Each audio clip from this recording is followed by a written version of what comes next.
Our next speaker is Iliya Gutin, a research assistant professor at the Syracuse University Maxwell School of Citizenship and Public Affairs, and he's going to present state policy contexts, COVID-19 response policies, and mental health among U.S. working age adults. Thanks so much, Megan. It's an honor to be part of this SBE CCC meeting, asking important questions about the far-ranging consequences of the pandemic. And I'm presenting work on behalf of Shannon Monette, Jennifer Montez, Emily Wiemers, Doug Wolf, and myself. And per the title, we are looking at the association between U.S. state policy contexts and mental health among working age adults. And for anyone who saw me give a version of this presentation at PAA, just pretend you didn't and laugh at all my jokes. To quote Jeb Bush, please clap.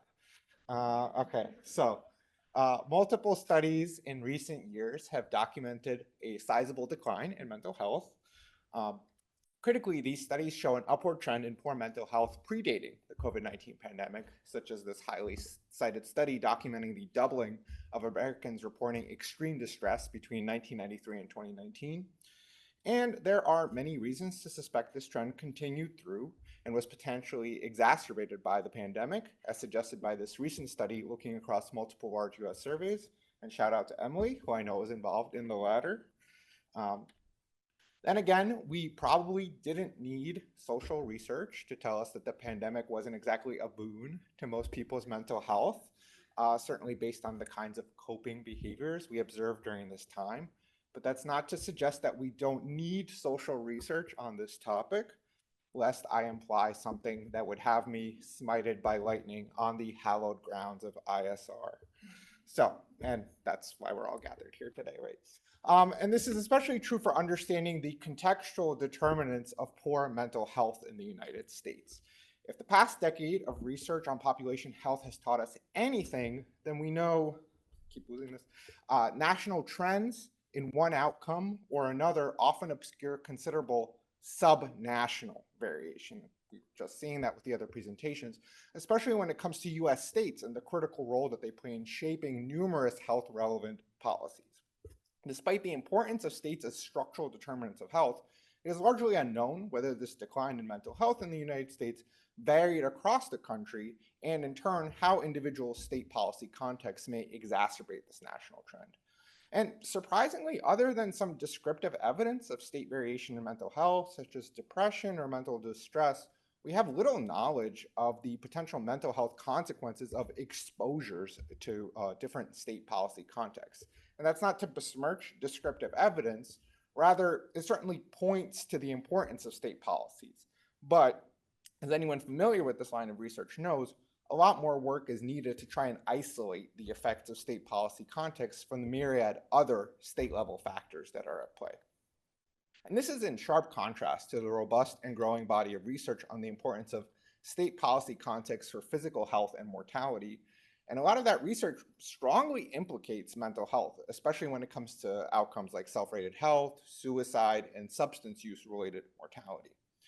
Indeed, the limited evidence that we do have on the importance of state policies for mental health is largely restricted to the pandemic era, leveraging variation in state COVID responses to look at the consequences for mental health, either directly or as observed in mental health adjacent causes of death. And all of this is a very roundabout way of making the basic point that while we have a lot of circumstantial evidence that points to a relationship between state policy contexts and mental health, there's no kind of smoking gun, if you will. And I think we're in good company highlighting the seemingly obvious gap in the knowledge. This just published article from Donnelly and Farina reaches pretty much the same conclusions, underscoring the many reasons we have to believe that variation in mental health across US states is due in no small part to differences in the kinds of policies that they adopt. So in trying to advance our knowledge on this topic, we address two core questions to get a sense of the significance and magnitude of this relationship, focusing on getting a baseline understanding of the association between state policy conservatism and mental health in recent decades, and then looking to see whether this relationship differed during the COVID-19 pandemic, especially when we start accounting for state COVID policies that were in place during this time. And we're going to draw on multiple data sources for this project, integrating both individual and state level data. Our primary data come from the Behavioral Risk Factor Surveillance System, or BRFIS, between 1993 and 2022. And these are the rare individual level survey data that actually allow large enough sample sizes across all states and years that we need for this kind of analysis.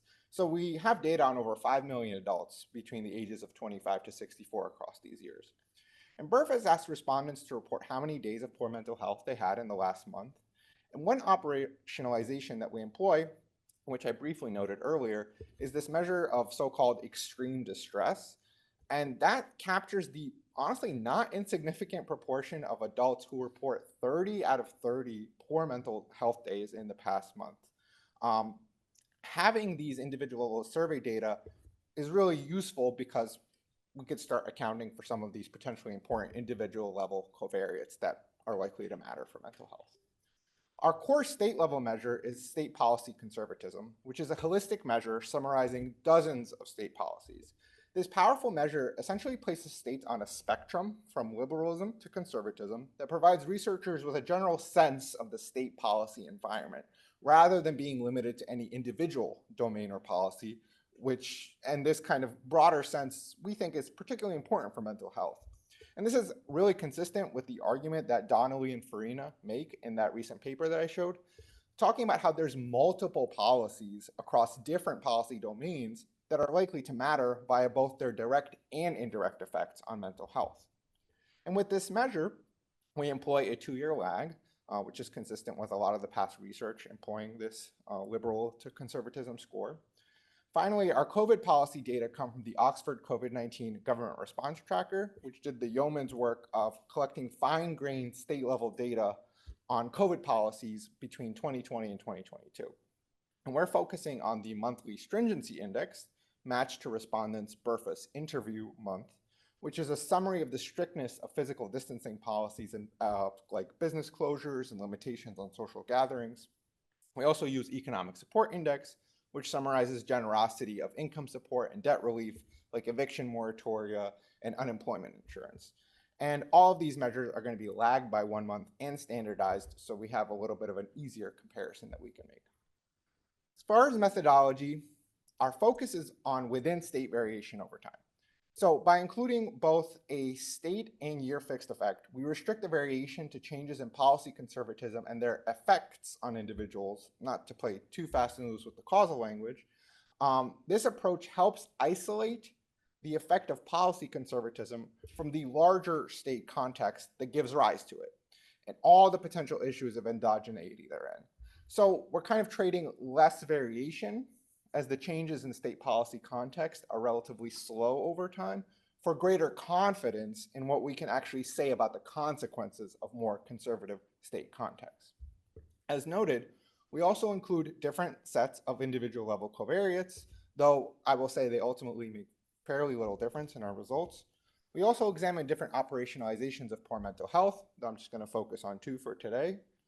Our COVID analyses are limited to changes occurring in 2020 through 2022, but we're going to be using all of the years in the analysis to get a more reliable estimate of the state policy conservatism effect.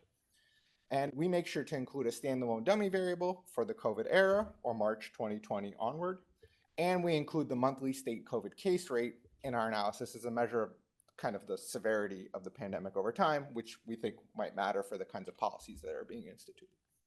So just to provide a basic sense of how our core measures change over time, you can see the steady upward trend in poor mental health from 1993 to 2022 across all states.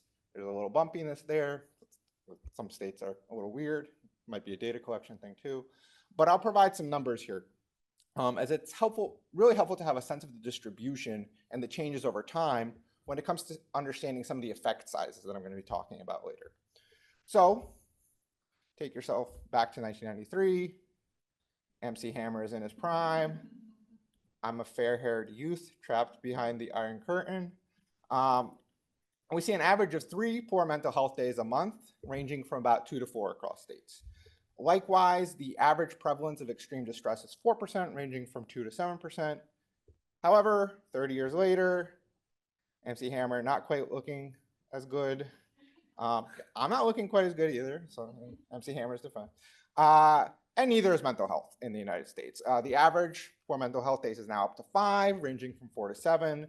The average prevalence of extreme distress is 7.4%, ranging from 5.5 to almost 12. And really, in those 3 bottom states of West Virginia, Louisiana, and Alabama, over 1 in 10 adults report extreme distress. So many of you have probably seen some version of this before.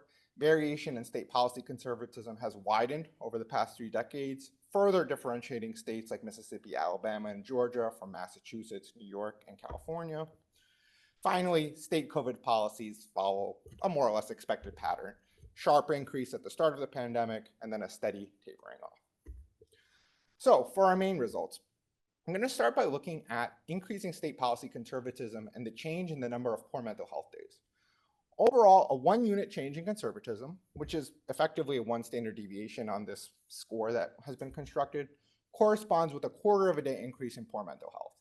And that may not seem like a huge increase, but recall that the mean is about 4 days. And to get some sense of what this 1-unit change means, it's like the difference between the state policy context of Wisconsin and Utah in 2020, which is to say a rather sizable effect, given that Utah is not that much more conservative than Wisconsin, at least in like an overall policy conservatism sense. In the reverse direction is the difference between Wisconsin and Minnesota. And what's really great is that we can now use this estimate to extrapolate differences between states on opposing ends of the liberal conservatism spectrum. And here we're predicting a difference of approximately 1.74 days of poor mental health when comparing California, given by Gavin here, to Mississippi, given by Tate, good Mississippi name, which is far larger than the actual difference that we observe in 2020.